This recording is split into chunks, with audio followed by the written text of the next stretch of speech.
बच्चों, आज हम पढ़ेंगे कक्षा 7 सामाजिक अध्ययन के अंतर्गत हमारे अतीत विषय का 5वां अध्याय शासक और इमारतें।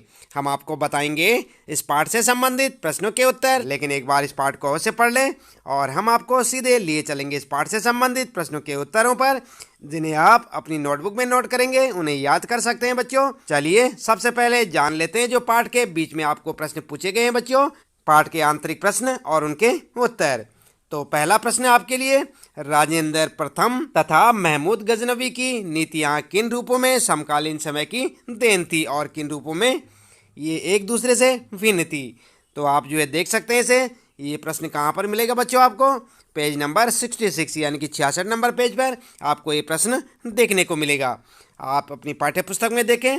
और उत्तर कैसे लिखेंगे बच्चों? आप उत्तर लिखेंगे, चोल राजा राजेंद्र प्रथम ने दूसरे राज्यों पर जब आक्रमण किया था तो वहां से प्राप्त मूर्तियों को अपनी राजधानी में निर्मित मंदिरों में लगवाया था। इसी तरह से महमूद गजनवी ने जो भारत से धन प्राप्त किया था उसे अपनी राजधानी को भव्य बनाने में खर्च किया। दोनों में कई रूपों में भिन्नता थी। किसमें? राजेंद्र और महमूद गजनवी में। महमूद गजनवी ने भारत के कई मंदिरों को विध्वंस कर दिया था, लेकिन राजेंद्र प्रथम ने मंदिरों को विध्वंस नहीं किया था। महमूद गजनवी भारत से धन लूटकर गजनी ले गया था, लेकिन राजेंद्र प्रथम ने जो दूसरे राज्यों से धन प्राप्त किया उसे अपने राज्य में ही रहने दिया। तो इस प्रकार से आप इस पहले प्रश्न का उत्तर लिख सकते हैं और इसे याद करें। बात करते हैं यहाँ पर बच्चों दूसरा प्रश्न, वास्तुकला की गौतिक शैली के बारे में व्याख्या कीजिए।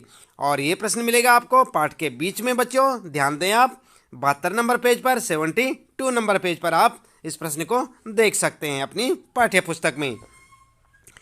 उत्तर क्या लिखेंगे बच्चों? आप इसका उत्तर इस प्रकार से लिखेंगे आप, 12वीं शताब्दी से फ्रांस में आरंभिक भवनों की तुलना में अधिक ऊंचे व हल्के चर्चे के निर्माण के प्रयास शुरू हुए।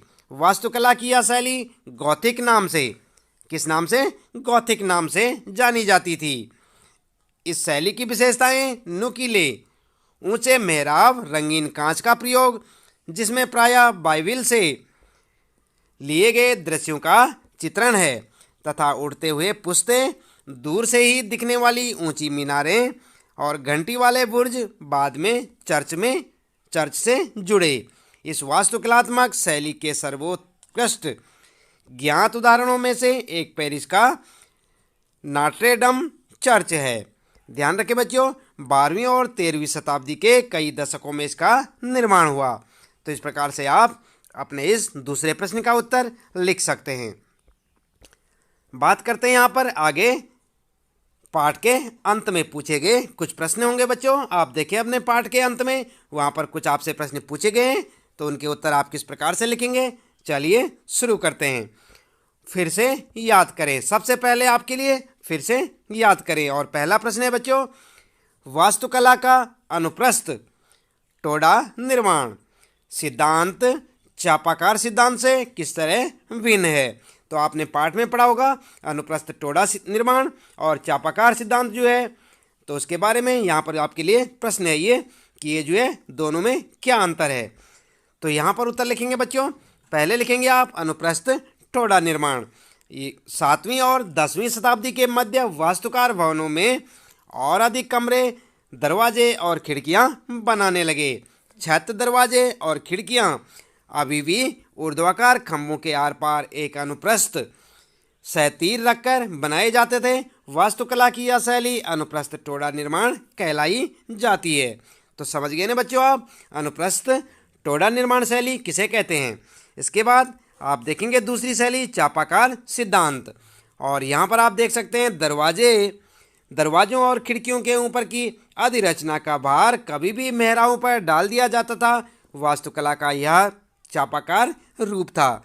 तो इस प्रकार से आप जो है अपने इस पहले प्रश्न का उत्तर लिख सकते हैं, जिसमें 2 पार्ट होंगे आपके, अनुप्रस्थ टोडा निर्माण और दूसरा होगा चापाकार सिद्धांत। बात करते हैं यहाँ पर दूसरा प्रश्न है, शिखर से आपका क्या तात्पर्य है? उत्तर लिखेंगे, मंदिर का शीर्ष जिसके नीचे गर्भगृह स्थित होता है मंदिर का शिखर कहलाता है। ठीक है बच्चों, शिखर किसे कहते हैं? जिसके नीचे गर्भगृह के स्थित जो है यहाँ पर जो है मंदिर का शीर्ष जिसके नीचे गर्भगृह स्थित होता है उसे जो है मंदिर का शिखर कहलाता है। तो यहाँ पर आप देख सकते हैं कभी भी जो है मंदिर निर्माण होता है तो उसके ऊपर ऐसे लगा होता है ना, काफ़ी लंबा सा यहाँ पर जो है ऐसे बना होता है, तो इसे क्या कहते हैं, मंदिर का शिखर। और यहाँ पर उसके नीचे जो है गर्भगृह स्थित होता है। तीसरा प्रश्न है बच्चों, पित्रादूरा क्या है? आप जो है प्रश्न को ध्यानपूर्वक पढ़ें और समझें। तो यहाँ पर है पित्रादूरा क्या है, इसका उत्तर क्या लिखेंगे आप? उत्तर लिखेंगे आप उत्कीर्णित संगमरमर अथवा बलुआ पत्थर पर रंगीन ठोस पत्थरों को दबाकर बनाए गए सुंदर तथा अलंकृत नमूने पित्रादूरा कहलाता है। ठीक है बच्चों, तो इस प्रकार से आप पित्रादूरा के बारे में लिख सकते हैं। इसके बाद है अगला प्रश्न है, यहाँ पर चौथा प्रश्न है बच्चों, एक मुगल चारबाग की क्या खास विशेषताएं हैं? तो उत्तर में लिखेंगे आप, उत्तर लिखेंगे मुगल चारबाग की विशेषताएं। इस प्रकार से आप एक हेडिंग डालेंगे बच्चों और उसके बाद लिखेंगे नंबर 1, चारबाग 4 समान हिस्सों में बंटे होते थे। दूसरा, यह बाग दीवार से घिरे होते थे। और नंबर 3 लिखेंगे आप, बाग कृत्रिम नहरों द्वारा 4 भागों में विभाजित आयताकार अहाते में स्थित थे। ठीक है बच्चों, तो इस प्रकार से आप लिखेंगे, इसके जो है विशेषताएं लिखेंगे। 3 विशेषताएं यहाँ पर बता रखी हैं, तीनों आप लिखें और उन्हें याद करें। इसके बाद बच्चों अगला है यहाँ पर प्रश्न है, आइए समझें। देख रहे ना आप यहाँ पर, आइए समझें। और 5वां प्रश्न है इसमें, किसी मंदिर से एक राजा की महत्ता की सूचना कैसे मिलती थी? उत्तर लिखेंगे आप, सभी विशालतम मंदिरों का निर्माण राजाओं ने करवाया था। दक्षिण भारत के प्रसिद्ध मंदिर राजराजेश्वर मंदिर का निर्माण राजा राजदेव ने अपने देवता राजराजेश्वरम की उपासना हेतु किया था। इनके देवताओं के नाम राजा से मिलते जुलते थे। राजा स्वयं को ईश्वर के रूप में दिखाना चाहता था। धार्मिक अनुष्ठान के जरिए मंदिर में एक देवता दूसरे देवता का सम्मान करता था। मंदिर के अन्य लघु देवता शासक के सहयोगियों तथा अधीनस्थों के देवी देवता थे।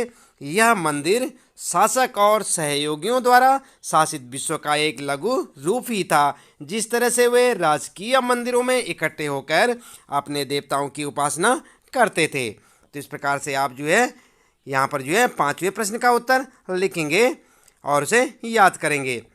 बात करते हैं बच्चों यहाँ पर 6ठा प्रश्न, दिल्ली में शाहजहां के दीवाने खास में एक अभिलेख में कहा गया है, अगर पृथ्वी पर कहीं स्वर्ग है तो वह यही है, यही है, यही है। यह धारणा कैसे बनी? आप देख रहे हैं बच्चों, एक बार फिर से आप प्रश्न को पढ़ें, बहुत इंपॉर्टेंट प्रश्न है यहाँ पर। ये दिल्ली में शाहजहां के दीवाने खास में एक अभिलेख में कहा गया है, क्या कहा गया है? अगर पृथ्वी पर कहीं स्वर्ग है तो यही है, यही है, यही है। यह धारणा कैसे बनी? तो उत्तर में लिखेंगे बच्चों आप, शाहजहां की पत्नी मुमताज की 1631 ईस्वी में मृत्यु हो गई थी।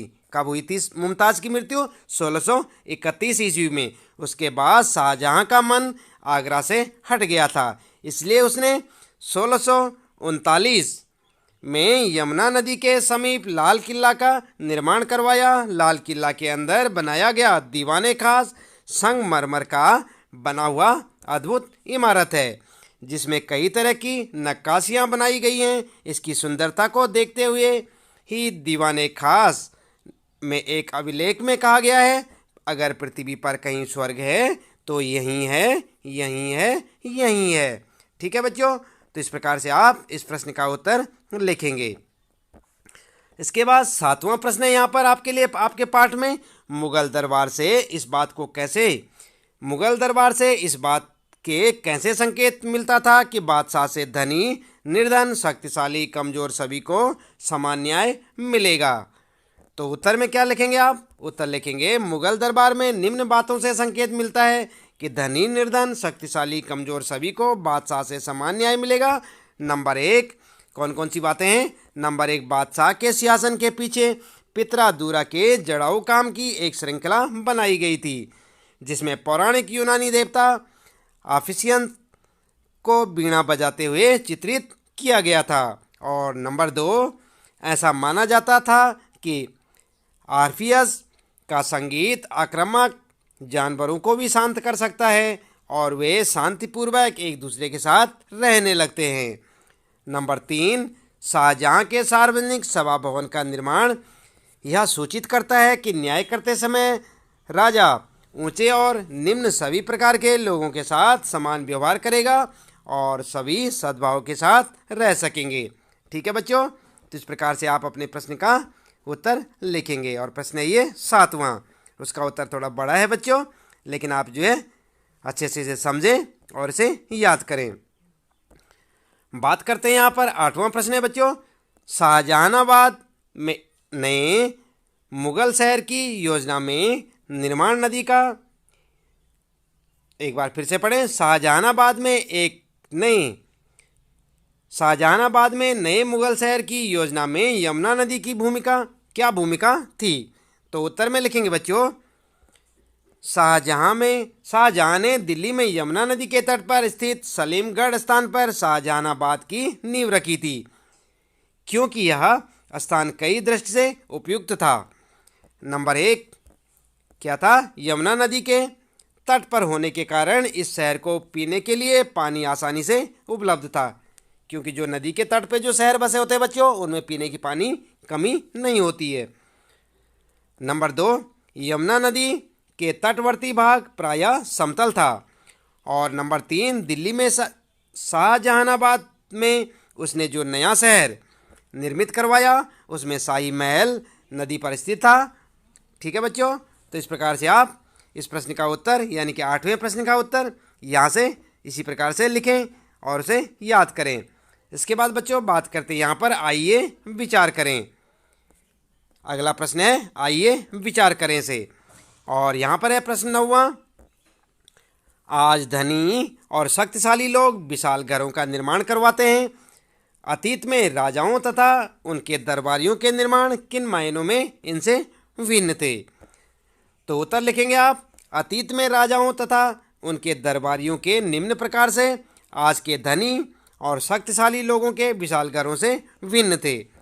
और इसमें नंबर लिखेंगे आप, नंबर 1, नंबर 2, नंबर 3 करके। तो नंबर 1, अतीत के राजाओं के अधिकांश घर पत्थर के किले के रूप में निर्मित थे। नंबर 2, किले को सुरक्षित करने के लिए किले के चारों ओर गड्ढे खोदे जाते थे। नंबर 3, उनके आवास ऊंचे स्थल पर बनाए जाते थे। और नंबर 4, सुरक्षा को विशेष महत्व दिया जाता था। ठीक है बच्चों, और इसके बाद यहाँ पर जो आपके लिए है 10वां प्रश्न, और इसमें पूछा गया है बच्चों 10वें प्रश्न में चित्र 4 पर नज़र डालें, यह इमारत आज कैसे तेजी से बनवाई जा सकती है। तो यहाँ पर जो है आप चित्र को देखेंगे अपनी पाठ्य पुस्तक में बच्चों, 10वें प्रश्न के नीचे जो चित्र दिया हुआ है, और उसका उत्तर आप स्वयं अपने आप लिख सकते हैं। इसके बाद 11वां प्रश्न है बच्चों, तो इसका उत्तर भी आप स्वयं लिखेंगे। पता लगाएं कि आपके गांव या कस्बे में किसी महान व्यक्ति की कोई प्रतिमा अथवा स्मारक है, इसे वहां क्यों स्थापित किया गया था, इसका प्रयोजन क्या है। तो आप देखें अपने गांव में अपने आसपास वहां पर कोई ऐसी इमारत है जिसे किसी महान व्यक्ति ने बनवाया था, तो उसके बारे में आप जानकारी जुटाएं बच्चों, और अपने आप उसका उत्तर स्वयं लिखेंगे। इसके बाद है 12वां प्रश्न बच्चों, जिसका उत्तर भी आप स्वयं लिखेंगे। अपने आसपास के किसी पार्क या बाग की सैर करके उसका वर्णन करें, किन मायनों में ये मुगल बागों से समान और भिन्न है। तो ध्यान रखें बच्चों, आपने पाठ तो पढ़ ही लिया होगा, तो आप अपने आसपास के बाग बगीचे की सैर करें, उसे देखें और उसमें बताएं कि किस प्रकार से मुगल जो है काल के जो बाग बगीचे थे और आज के जो बाग बगीचे हैं आपके आसपास, वो किस प्रकार से उनमें अंतर है, ये इसका उत्तर आप स्वयं से लिखेंगे। तो बच्चों इसके साथ ही यहाँ पर इस पाठ से संबंधित प्रश्नों के उत्तर समाप्त होते हैं। इसी प्रकार लगातार जुड़े रहें हमारे साथ और देखते रहें अध्याय 6 हम आपको बताएंगे अगली वीडियो में, उसके प्रश्न उत्तर। चैनल को सब्सक्राइब करना ना भूलें। आज के लिए इतना काफ़ी है। आपका दिन शुभ हो।